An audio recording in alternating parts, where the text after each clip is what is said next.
Hello friends, welcome to our channel Hyderabad weathers. అయితే ఈ రోజే త్రికాళి అని చెప్పి ఒక మూవీ రిలీజ్ అయిందనమాట. అండ్ ఆల్రెడీ నేను ఆ మూవీ తమిళ్లో చూశాను.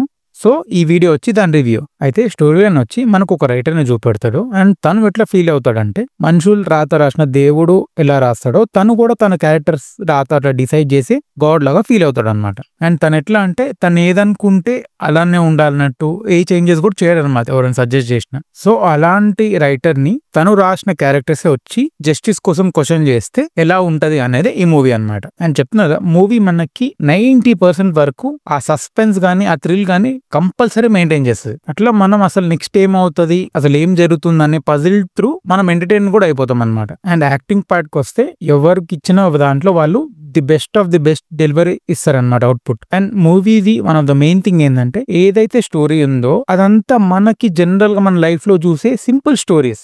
దాని వల్లే మన మూవీకి బాగా కనెక్ట్ అవుతాం అనమాట. And one of the main plus point ఏంటంటే వీళ్ళ స్క్రీన్ ప్లే కూడా చాలా బాగా నీట్ కేర్ తీసుకున్నారు. సో మనకి ఆ ఎంటైర్ మూవీ చెప్పాను కదా 90% వరకు మనకు ఆ సస్పెన్స్ కంపల్సరీ బాగుంటుంది స్క్రీన్ ప్లే త్రూ. అండ్ ఎందుకు ఇన్నిసార్లు 90% బాగుంటుంది అంటే లాస్ట్ ఆ 10% ఏదైతే మనకు ఆ ఎండింగ్ ఉందో మనం కొంచెం ఆ డిసప్పాయింట్ అవుతాం అనమాట. దాంట్లో గుడ్ మెసేజ్ కూడా పెట్టారు, కానీ ప్రాబ్లం ఏంటంటే కొంచెం మనం ఇన్సేపు చూసిన దానికి ఆ ఎండింగ్ ఎట్లా అంటే మరీ లో పాయింట్ లాగా మనం ఎట్లా అంటే కొంచెం ఆ డిస్సాటిస్ఫాక్షన్ అనిపోతుంది అనమాట. సో ఇది త్రికాళి రివ్యూ. ఒక్కసారి ఏ ఎక్స్పెక్టేషన్ పెట్టుకోకుండా వెళ్తే ఒకసారి చూసేయచ్చు. అండ్ అలానే మా ఛానల్లో వేరే food blog and trailer break downs and other videos కూడా ఉన్నాయి. ఆ వీడియోస్ కూడా చెక్అవుట్ చేయండి. Thank you.